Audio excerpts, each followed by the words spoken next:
Lagos Parks and Gardens law enacted by the Lagos State government that is in the focus now, today on Sunrise Daily. And we're joined now by Mr. Onyekachi Ubani, who is the chairman of NBA Ikeja branch. Thank you for coming on this morning. Thank you, Chamberlain. Good morning. Well, yes, just having spoken about this PHCN matter, now we're focusing on this one. It seems to affect everybody, and one wonders if these authorities have just got mechanisms to be in touch with the people, to actually know what the people want. But the Lagos State government says this one, it's there for our own good, the citizens now.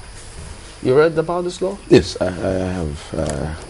And going by the name of that law, it seems that that law was passed in 2011. Parks and Garden Law of Lagos State, number 13 of 2001. And I think they just appointed agency that will be in charge of management of parks, gardens, and recreational centers. And then what actually attracted the attention of Nigerians and Lagosians, especially, is issue of penalty for failure to plant flowers. If you fail to plant flowers within the perimeter areas of your house and landscaping of it, you will be fined 250,000 naira. And then if you fail to do that, the government can come in and then do the landscaping on your behalf and then plant the flowers on your behalf and then charge you whatever amount of money they would have spent in doing that. Or you risk 6 months imprisonment. But they were quick to jump and respond and saying, well, this was not meant to send anyone to jail. It was meant to create a sustainable structure for the state's beautification and landscaping projects. Yeah, very good intent. We must spare a thought for the environment, especially in the light of this climate change and the consequences of neglect of our environment. Any serious-minded government all over the world, they are all gearing towards preserving nature and making sure that we also protect our environment. It's a very good, well-intended law. But one thing that is involved in legislative process is the issue of carrying people along and then seek for the input of the people in making laws. Maybe if the input of the people were sought in the making of this law, that may have been a better suggestion of how they must go about it. And I don't see it's even late now, because there are rooms for improvement. There are rooms for amendment. One of the things I would have suggested, if I was involved or if I know about the process of this particular law that was just passed, is to probably suggest issue of a scheme where the rich boys can make contributions so that Nigerians can acquire flower at little or no price. Yes, there's nothing wrong in having flowers in your house. I mean, it's beauty, it's aestheticism. Nobody who doesn't like decency. But a man that probably has retired as a school teacher and probably was able to build that house while he was in service and has no money now, you are asking him to go and do landscaping and then plant flowers. He has not probably attended to the basic needs of his life, like issue of accommodation, decent food, decent road, decent light. He doesn't have all that, and you are not asking him plant flowers. You are like placing the cart before the horse. So people, we tend to resist such laws, even though it's well intended. There's nobody who doesn't like decency. There's nobody who will not appreciate a beautiful environment. But a situation where such laws are made without the people's input and public suggestions and all that, and then the next thing we hear that the law has been passed. I don't know when that law was enacted, So, and then they tend to resist it, albeit in a manner that shows that, look, we are not in tandem with, we are not in the same page with you with this law. And all that good law. I'm just telling you because we must begin to protect our environment. In fact, I used to sit down and think, one day if I become a governor of a particular state, this is how I want to run my administration. I want every house in my state to be painted. I want flowers to be planted in all homes.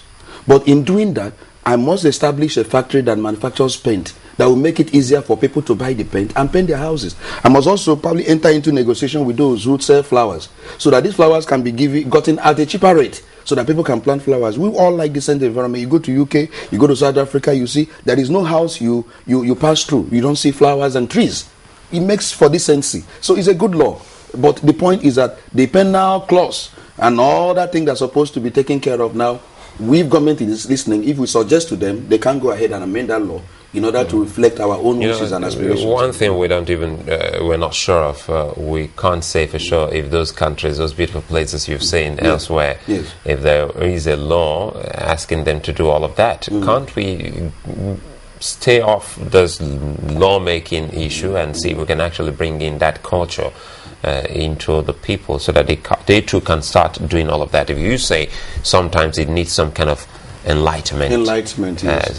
Don't you think the people and can persuasion? Yes, I agree with you. It's not everything you legislate on. You can also make people to ordinarily comply with certain policies and rules without penal clause, if the government sometimes do what they're supposed to do. Because you find out that these laws most times is on, imposes responsibility on the citizenry, and then there is no responsibility on the part of the government.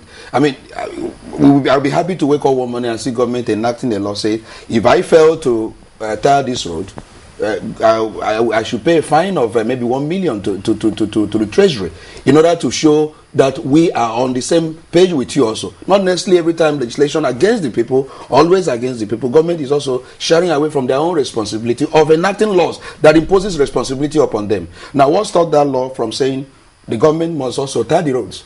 Because if you don't tar the road that leads to that particular street and you're asking me to plant flowers and probably that place is muddy, it makes no sense of the flower you're planting. So what makes government not to say, in addition to issue of flowers, we will tar those roads. We will make sure that we beautify the street lights.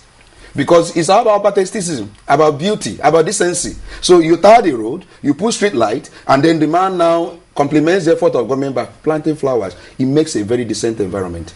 So if you now say only flowers, you don't talk about tarring those roads, you don't talk about erecting what you call street light, then you have made nonsense of whatever the flowers the man is planting. So I think everything must not be by legislation, sometimes by persuasion. You can even enact the law and say, it is hereby enacted that Lagosians must plant flowers in any of their houses and all that. Fine, without penal clause, that if you fail to, you're going to pay a certain amount of money, or government is going to do it on your behalf and now tell you how much. Maybe government will take 1 million, they will give the contract to a contractor who now probably will charge up to 5 million in planting the flower, and then government now says you must, and this is a man that has no 1 naira in his account, so what will you do? You take him to prison. So we must balance these things so that we don't create resistance from the people. It would seem that it's just one of the clauses, that is particularly creating problems. Exactly, the one that that makes it mandatory for it. But what about the part where those who walk on lawns, those who defecate around the parks and gardens, those who smoke, those who distribute? Do you think that a law wouldn't have been needed for those? No, it's needed. For those sort of people. It's needed because it has come to the level because Nigerians have been traumatized, maybe because of the economic situation in this country, that we don't seem to appreciate decency any longer. Things that are normal are no longer normal for us. I came back the other day from work, and my daughter was telling me that I was a bit bored today. I said, why? He said, there was light throughout. For the first time in my state, I've been there for over 7 years. We have never had light for up to 3 or 4 hours. But recently, we're having light now for almost. So my daughter enjoyed light from morning, and she got bored because the light now that's supposed to be a normal thing is no longer normal. So the level of operation, the level of dislocation in the system has also removed decency. You see a man on the road, he brings out his thing.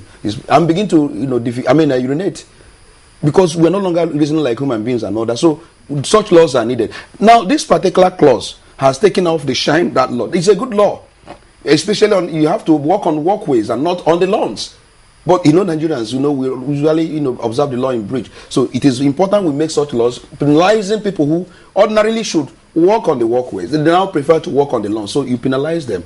But I'm saying that particular clause needs to be re-examined. Apart from that clause, there are other issues in that law. The issue of if you want to trim the trees, you have to seek permission of the agency. I have a tree in my house, a house that I built. I have to go and seek permission to trim it was not specified.